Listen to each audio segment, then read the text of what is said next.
नमस्कार. आपणा सर्वांना प्रजासत्ताक दिनाच्या खूप खूप शुभेच्छा.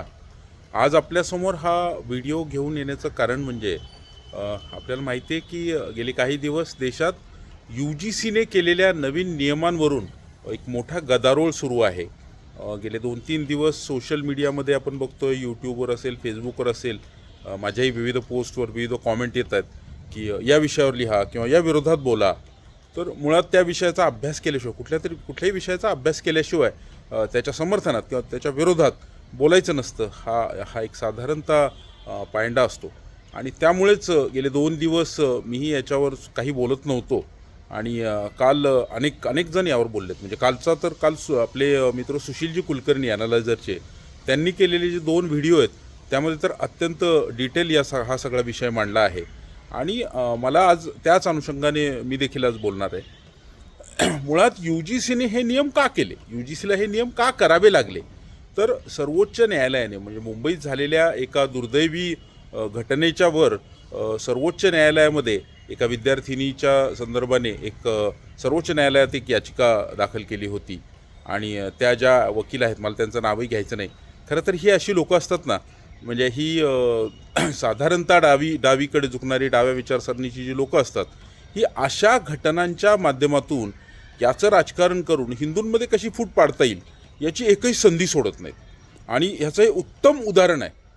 म्हणजे सर्वोच्च न्यायालयामध्ये जाऊन सर्वोच्च न्यायालयाने म्हटलं की ठीक आहे, असं कास्ट डिस्क्रिमिनेशन किंवा अशा प्रकारचं जे काही भेदभाव केला जातो त्याबद्दल सरकारचं नियमावली करणं, यावर नियंत्रण आणणं हे सरकारचं कर्तव्य आहे आणि ते खरंच आहे, सरकारचं कर्तव्यच आहे. कुणावरही जातीयवाचक किंवा कुठल्याही अँगलने तिथे भेदभाव होऊ नये ही सरकारची जबाबदारी असते आणि म्हणून मग UGCने ही नियमावली करावी असं सर्वोच्च न्यायालयाचे आदेश त्यांना मिळाले. 8 दिवसात त्यांनी ती करावी असं केलं आणि जेव्हा ती नियमावली आली, प्रत्यक्ष नियमावली न वाचताच अनेकांनी त्याच्यावर गदारोळ सुरू केला, ज्यामध्ये मग त्यात काय SC ST आणि OBC असं म्हटलं आहे आणि मग खुल्या प्रवर्गाचे हक्क, खुल्या प्रवर्गाच्या विद्यार्थ्यांवर त्यामध्ये अन्याय होणार आहे असं एक वातावरण तयार केलं की खुल्या प्रवर्गातील विद्यार्थी आता शिकू शकणार नाहीत, असं एक भयानक वातावरण गेले 4-5 दिवस आपण मीडियामध्ये बघतोय.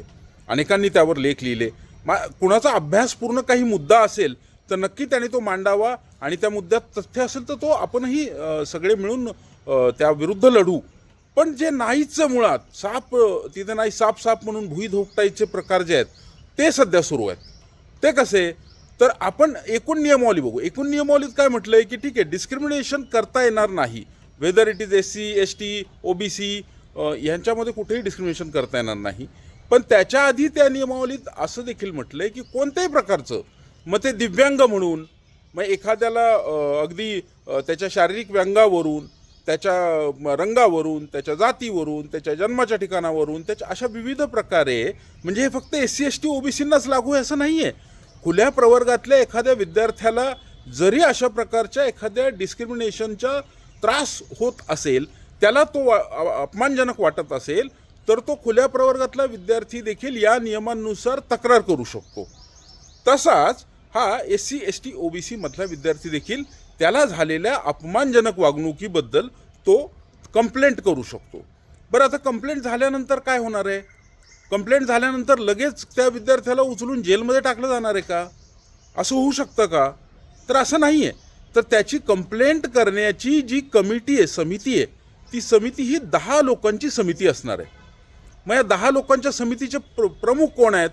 तर ह्या समितीचे प्रमुख त्या इन्स्टिट्यूशनचे, मग ते विद्यापीठ असेल, ते महाविद्यालय असेल, त्याचे जे पदसिद्ध म्हणजे जे प्रमुख आहेत, जे मग तिथले प्राचार्य असतील किंवा जे कोणत्या इन्स्टिट्यूटचे प्रमुख असतील, हे त्या समितीचे पदसिद्ध अध्यक्ष आहेत.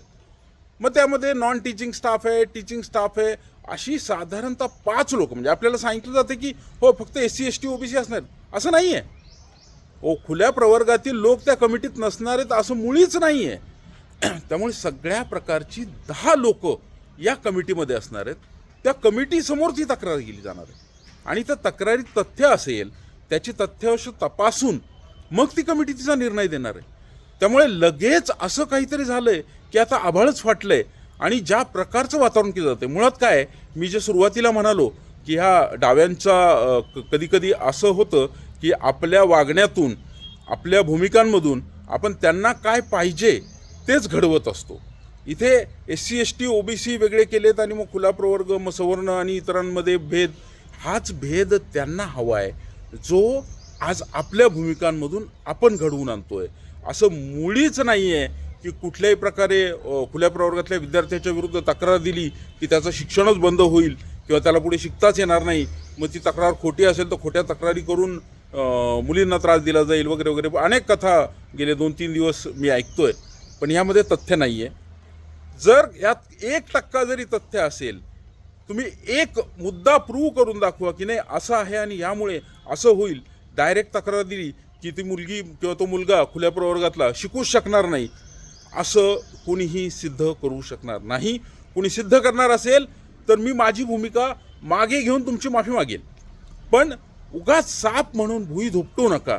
आणि ज्या सगळ्या डाव्यांचे हिंदू धर्म तोडण्याचे, हिंदूंमध्ये फूट पाडण्याचे काम आहे, हे यशस्वी होऊ देऊ नका. आपल्या खांद्याच्यावर जो ऐवज आहे त्याचा वापर करा.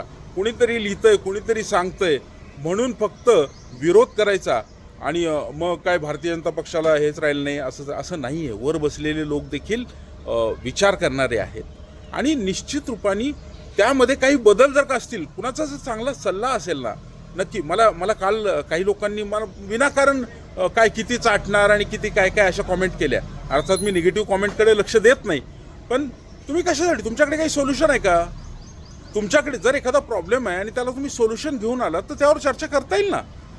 ती मुद्दा आहे. चर्चेतून आपल्याला मुद्दे स्वीकारता येतात, त्यातून पुढे जाता येतं, भूमिका घेता येतात. पण काहीही नसताना कुठेतरी IQ माहितीवरून आपण स्वतः वाचलेलं नसताना, मी स्वतः हे कायदा वाचून बोलतोय, आपल्या माहितीसाठी सांगतो, मी स्वतः हे कायदा वाचून बोलतोय, मला तरी यामध्ये काहीही आक्षेपार्ह वाटत नाही. हे सगळं चाललंय हे साप म्हणून भुई धोपटणं चालू आहे. त्यामुळे हे कुठेतरी थांबलं पाहिजे. आपण नक्की सुज्ञ नागरिक, आपण सगळे भारतीय नागरिक आहोत, सुज्ञ नागरिक आहोत. आपण कुणाचंही डिस्क्रिमिनेशन खरं तर करत नाही, त्यामुळे आपल्याला त्याची काळजी करायची गरज नाही. पण जर आपल्या विरुद्ध काही चुकीचं असं होणार असेल तर आपण निश्चित त्याची काळजी घेऊच. पण या विषयामध्ये पुन्हा एकदा सांगतो की हे सगळं म्हणजे आपल्याला कुठेतरी भ्रमित करण्याचं काम सुरू आहे, त्यापासून आपण वाचलं पाहिजे. आपल्याला एवढीच विनंती करतो, आपण सर्वांनी जरूर तो जो गॅझेटियर आहे ते काढा. 12-13 पानं आहेत, ती वाचा. इंग्लिशमध्ये आहेत, हिंदीमध्ये आहेत. आपण ती वाचली तर आपल्याला ते नक्की समजतील. आपल्याला जर वाचायचे कष्ट नसतील घ्यायचे तर सुशीलजींचे 2 व्हिडिओ आपण जर ॲनालायझरचे बघितले तर त्यावरून आपल्याला सगळं कळेल. त्यामुळे आपल्या देखील भूमिका क्लिअर होतील. एवढीच विनंती या निमित्ताने करतो. धन्यवाद.